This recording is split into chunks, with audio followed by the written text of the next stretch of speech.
Okay, நாம் இப்போது எதை பற்றி பேச போகிறோன்னா மோஸ்ட்லி வந்து அனிமி பற்றி பேசுவோம். பட் இன்றைக்கி வந்து நான் ஒரு படம் பார்த்தேன். அந்த படத்தை பற்றி பேச போகிறோம். படத்தோட பேர் அடியே சாந்தா. சரி, சாந்தா இல்லை, காந்தா. காந்தா அந்த படத்தை பற்றி பேச போகிறோம்.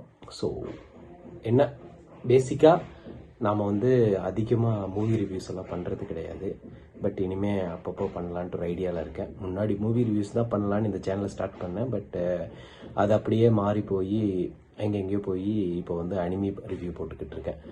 ஓகே, பேசிக்காக நம்மளோட மைண்ட் செட்டில் வந்துட்டு சில படங்கள்லாம் இருக்கும். அந்த படங்கள் வந்துட்டு இப்போது ஷஷங் ரிடம்ஷன் ஒரு படம் இருக்குது. நீங்கள் யாரும் பார்த்துருப்பீங்கன்னு எனக்கு தெரியல.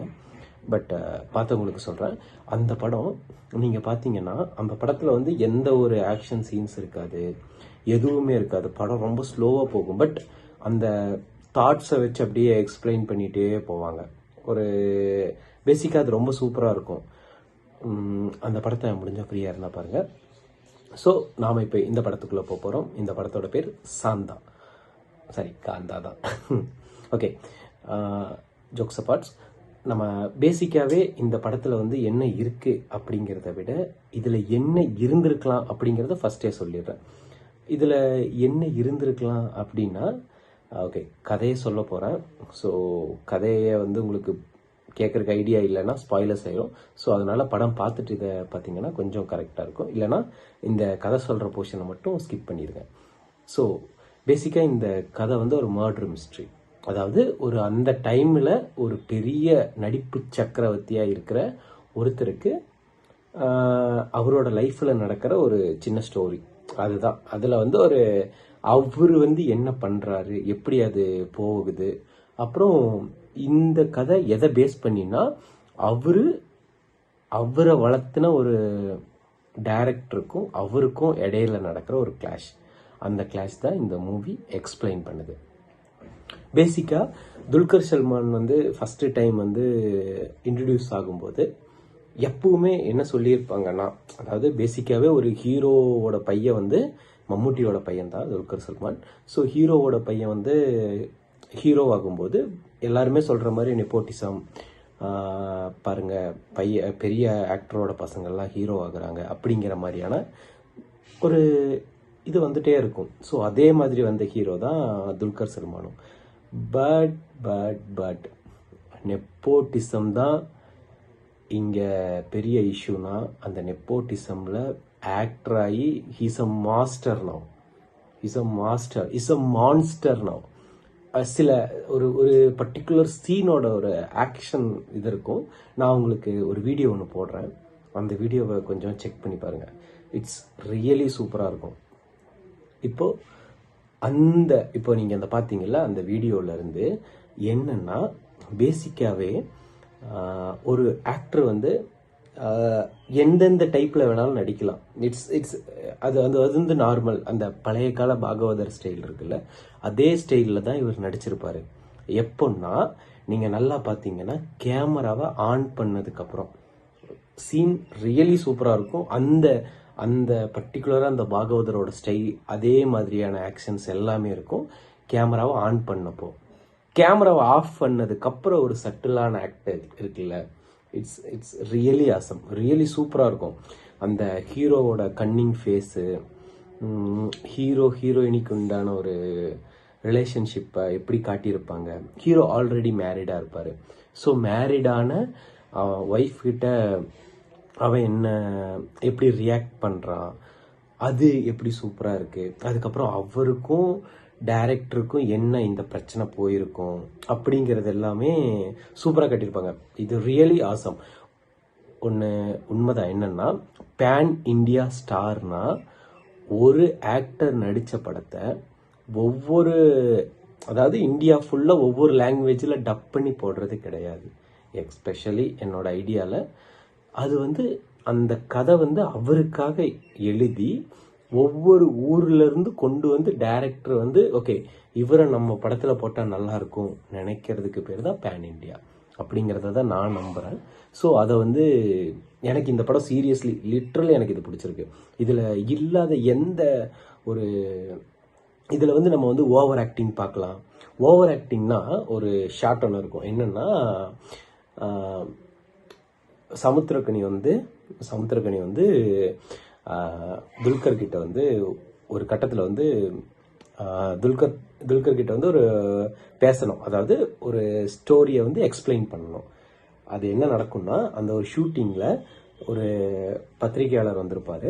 ரிப்போர்ட்டர் வந்த உடனே அந்த ரிப்போர்ட்டர்கிட்ட வந்து இவர் துல்கர் சொல்லுவார், நீங்கள் அங்கே போய் உட்காந்து வேடிக்கை பாருங்கள், நான் எப்படி நடிக்கிறேன்னு அப்படின்னு சொல்லும்போது, அந்த நடிக்கிற ஷார்ட் ஓகே ஆனோடனே டேரக்டர் வந்து எக்ஸ்பிளைன் பண்ண மாட்டார், அவரோட அசிஸ்டன்ட் வந்து எக்ஸ்பிளைன் பண்ணோடனே அந்த ரிப்போர்ட்டர் கேட்பார், ஏன் டேரக்டர் வந்து எக்ஸ்பிளைன் பண்ண மாட்டாரா அப்படின்னு சொல்லுவார். அதுக்கு வந்துட்டு டேரக்டர் வந்து அங்கிருந்து நடந்து வருவார். வந்துட்டு ஒவ்வொரு ஸ்டெப்புக்கு துல்கரை வந்து அவமானப்படுத்திக்கிட்டே வருவார். அதாவது, நீ ஒரு நயவஞ்சகன், ஸோ இந்த ஸ்டெப்பில் நீ கூனி குறுகிற, நீ வந்து ஒரு முள் மாதிரி முடிச்சவைக்கு கேப் மாதிரி, அந்த மாதிரி அவனை வந்து ஒரு கெட்டவனா எப்படி காட்ட முடியுமோ அது எல்லாத்தையுமே உன்னோட ஃபேஸில் வந்து இப்போ நீ ரியாக்ஷனாக காட்ட போகிற அப்படின்னு சொல்லுவார். அந்த சீனை வந்து துல்கர் நடிச்சிருப்பார். இட்ஸ் ரியலி ஆசமாக இருக்கும். அந்த சீனை வந்து பார்க்கும்போது இட்ஸ் அமேசிங்காக இருக்கும். அந்த ஷாட் வந்து உங்களுக்கு எல்லாத்துக்குமே தெரியும், மிரர் ட்ரிக்குன்னு சொல்லுவாங்க. எப்படின்னா, நடிச்சுக்கிட்டே வரும்போது ஃப்ரண்ட்டில் வந்துக்கிட்டே இருக்கும், அந்த சைடில் நடிச்சுக்கிட்டே வருவார். நடிச்சுக்கிட்டே வந்ததுக்கப்புறம் ஒரு ஷாட்டில் வந்து பேக் ஷாட் வரும். பேக் ஷாட்டில் வந்து ஒரு டூப் நிற்கிற மாதிரி நிற்கும். அந்த சைடில் மிரரில் வந்து ஹீரோ நடிக்கிற மாதிரி இருக்கும். இதுதான் பேசிக்காக மிரர் ஷாட். இப்படி தான் எடுக்கிறத நான் பார்த்துருக்கேன். ஸோ அந்த சீன் லிட்ரலி அமேசிங்காக இருக்கும். அதுக்கப்புறம் வந்து இந்த மர்டர் மிஸ்ட்ரியை ஃபைண்ட் பண்ணுறது, அது வந்து ராணாவோட கேரக்டர் வந்து ஈஸியாக அதை வந்து ஆல்ரெடி முன்னாடியே ஃபைன் பண்ணியிருப்பான். அதை வந்து கடைசியில் ரிவீல் பண்ணும்போது சூப்பராக இருக்கும். பட் ஒரு சாட்டிஸ்ஃபைங்கான ஃபிலிமானு கேட்டால் எஸ், சாட்டிஸ்ஃபைங்கான ஃபிலிம். பட் எப்போவுமே தோன்றது தான், ஹீரோயினி சாகாமல் இருந்திருக்கலாம். அப்போ நீங்கள் கேட்கலாம், ஹீரோயினி சாகாமல் இருந்தால் எப்படிதான் இந்த படம் கதை போகுன்ட்டு. பட் இட்ஸ் ஆப்வியஸ்லி அது எனக்கு கொஞ்சம் பிடிக்கல. பட் நல்லா இருந்துச்சு. அதுவும் அந்த ஹீரோயினியை கொன்னது துல்கர் தான். ஸ்டோரியை ஸ்பாய்லர் பண்ணுறேன், பட் அப்படி தான், எப்படி எல்லாருக்குமே தெரிஞ்சிருக்கும். ஸோ துல்கர் தான் அதை கொன்றிருப்பார். கொன்னதை வந்து எக்ஸ்பிளைன் பண்ணுவார், ஏன் கொன்ன அப்படின்னு. ஏன் கொன்னன்னு சொன்ன உடனேமே அதை வந்து சமுத்திரக்கனி வந்து இவ்வளோ, அதாவது என்னன்னா, ஒரு சின்ன இன்சிடென்ட் நடந்திருக்கு. இன்சிடென்ட் என்னன்னா, இவங்க அந்த ஹீரோயினிக்கும் இவருக்கும் ஒரு ரிலேஷன்ஷிப் போயிருக்கும். அந்த ரிலேஷன்ஷிப்பை வந்து சொல்லக்கூடாதுன்னு ஹீரோ வந்து சொல்லியிருப்பான். பட் சமுத்திரக்கனி வந்து அதை ஃபைன் பண்ணியிருப்பான். அது வந்து வேற ஒரு ரீசன் மூலியமா ஃபைன் பண்ணியிருப்பான். என்னன்னா, இந்த ப்ரொடியூசர் வந்து இவங்க 2 பேரும் ஒன்னா இருக்கிற மாதிரி ஒரு ஃபோட்டோவை எடுத்து வச்சிருப்பான். அந்த எடுத்து வச்ச ஃபோட்டோ வந்து சமுத்திரக்கனி ஃபைன் பண்ணி அவங்ககிட்ட இருந்து அடிச்சு பிடுங்கிட்டு வந்திருப்பான். பிடுங்கிட்டு வந்து ஹீரோயினி கிட்ட பேசுவான். ஹீரோயினி கிட்ட பேசுறத வந்து அவன் ரெக்கார்ட் பண்ணி வச்சிருப்பான். அவன் வந்து ஆப்வியஸாவே எதுக்கு ரெக்கார்ட் பண்ணியிருப்பாப்லன்னா, இது வந்து அவர் உன்னை ஏமாத்திடுவார், ஏமாத்தினதுக்கு அப்புறம் நீ இதை கேட்டு பாருங்கிறதுக்காக ரெக்கார்ட் பண்ணியிருப்பான். அதில் ஒரு போர்ஷன் வரும். அந்த போர்ஷனில் இந்த பிக்சரை தானே காட்டியிருப்பாங்க. அந்த பிக்சரை காட்டினோடனே அந்த ஹீரோயினி சொல்லுவா, இல்லை இந்த பிக்சரை வச்சு நான் எங்கே வேணால் வந்து சொல்கிறேன், இந்த பிக்சரை காட்டி அவர் என் கூட இருந்தாருங்கிற உண்மையை வந்து சொல்கிறேன், இப்படி சொன்னாதான் நீங்கள் என்ன புத்திசாலின்னு நம்புவீங்கன்னா அப்படின்னு அவள் சொல்லியிருப்பாள். அந்த நம்பிக்கை எனக்கு வேண்டாம், நான் முட்டாளாவே இருந்துட்டு போகிறேங்கிற மாதிரி தான் கொண்டு போயிருப்பாங்க. பட் இதை வந்து துல்கர் சல்மான் தப்பாக மீன் பண்ணியிருப்பான். ஆப்வியஸாக இதை வந்து எப்படின்னா, ஒரு தப்பு அதை ஃபுல்லாக கேட்குறதுக்கு முன்னாடியே அந்த தப்பை வந்து ரியலி அது அவங்க வந்து நம்மளுக்கு சீட் பண்ணிட்டாங்க, துரோகம் பண்ணிட்டாங்கன்னு நினச்சிட்டு பண்ண ஒரு க்ரைம். அது வந்து லிட்ரலி அந்த அதுக்காக வந்து இதை வந்து அக்செப்ட் பண்ணிப்பார். யார், நான் தான் தப்பு பண்ணிட்டேன், பட் தெரிஞ்சிருக்கலாம், நம்ம பேசியிருக்கலாம் அப்படின்னு சொல்லிட்டு சமுத்திரக்கனி அக்செப்ட் பண்ணிவிட்டு அந்த கொலையை நான் தான் பண்ணிட்டு இப்படி ஏமாத்திட்டு இருக்கேன் எல்லாரையும் அப்படிங்கிற மாதிரி எழுதி வச்சுட்டு அவர் செத்து போயிடுவார். அந்த சீன் லிட்ரலி ஆசமாக இருக்கும். பிகாஸ் அந்த சீன் முடித்த உடனேமே துல்கர் சல்மானுக்கு வந்து என்ன பண்ணுறதுன்னே தெரியாது. அந்த ஆடியோவை கேட்க போவான். அந்த ஆடியோவை போய் கேளுன்னு சமுத்திரக்கனி சொல்லியிருப்பான் ஃபுல்லாக. ஸோ அதில் இவ்வளோ நடந்திருக்கும். அவள் வந்து ரியலாக தான் லவ் பண்ணுறா அப்படிங்கிறத வந்து துல்கர் சல்மான் அண்டர்ஸ்டாண்ட் ஆன உடனேமே என்ன பண்ணுறதுனே தெரியாமல் கண்ணாடியில் முட்டுவாப்புல. அந்த சீன் லிட்ரலி அந்த சீன் இதே மாதிரி ஒரு சீன் கண்ணாடியில் முட்டுறது அந்த மிரர் ஷாட்டில் பண்ணியிருப்பாரு. பட் அதை விட இது சூப்பராக இருக்கும்.